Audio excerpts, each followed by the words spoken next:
មុនប្រឡងបាក់ឌុប2026រដ្ឋមន្ត្រីមហាផ្ទៃបានផ្ដល់ម៉ូតូជូនសិស្សពូកែទូទាំងប្រទេស3រូបនៅខេត្តព្រៃវែងដើម្បីជាការលើកទឹកចិត្ត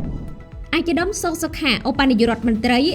រីក្រសួងមហាផ្ទៃនិងជាប្រធានក្រុមការងាររាជរដ្ឋាភិបាលចុះមូលដ្ឋានខេត្តព្រៃវែងបានប្រគល់ម៉ូតូម្នាក់មួយគ្រឿងជូនដល់សិស្សពូកែទូទាំងប្រទេសចំនួន3រូបមកពីខេត្តព្រៃវែងដើម្បីជាការលើកទឹកចិត្តនិងជំរុញស្មារតីខិតខំប្រឹងប្រែងក្នុងការសិក្សាជាគំរូសម្រាប់យុវជនដទៃទៀតក្នុងការកសាងមូលធនមនុស្សសិស្សពូកែទាំង3រូបរួមមាន 1. ថនរិនសុភ័ក្រជាជ័យលេភីចំណាត់ថ្នាក់លេខ1ទូទាំងប្រទេសផ្នែកគណិតវិទ្យាថ្នាក់ទី12មកពីវិទ្យាល័យព្រៃដើមធ្នឹងស្រុកស៊ីធរកណ្ដាល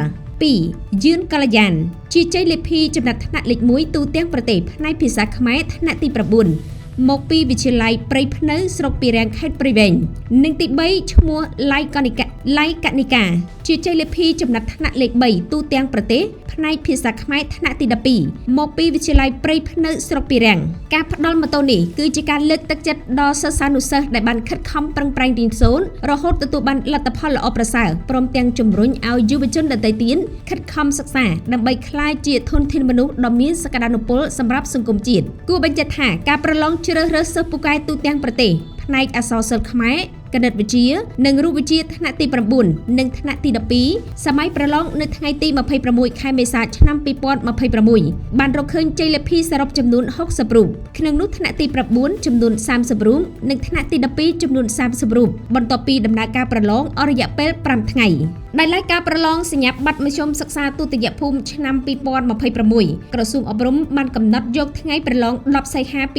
2026ដំណើរការនៃការប្រឡងនឹងប្រព្រឹត្តទៅដោយគោរពតាមគោលការណ៍ទាំង4នៃការប្រឡងគឺគោលការណ៍ច្បាប់យុត្តិធម៌តម្លាភាពនិងលទ្ធផលទទួលយកបានពោលគឺអ្នកចេះគឺជាប់ចំពោះលទ្ធផលប្រឡងសញ្ញាបត្រមធ្យមសិក្សាទុតិយភូមិឆ្នាំ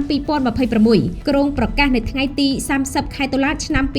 2026ពេលរសៀលសម្រាប់ការប្រកាសលទ្ធផលប្រឡងនៅរាជធានីភ្នំពេញនិងខេត្តកណ្ដាលនិងនៅថ្ងៃទី31ខែតុលាឆ្នាំ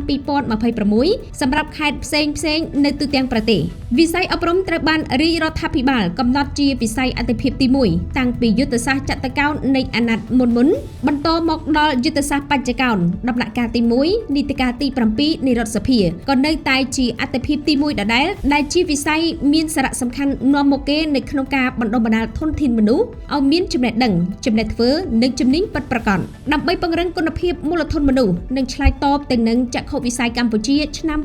2030ដូច្នេះហើយទើបរាជរដ្ឋាភិបាលបាននឹងកំពុងខិតខំជំរុញវិស័យនេះឲ្យមានការរីកចម្រើនជាពិសេសការកសាងសាលារៀនគ្រប់ទីកន្លែងដើម្បីឲ្យកូនចៅប្រជាពលរដ្ឋបានសិក្សារៀនសូត្រគ្រប់គ្នា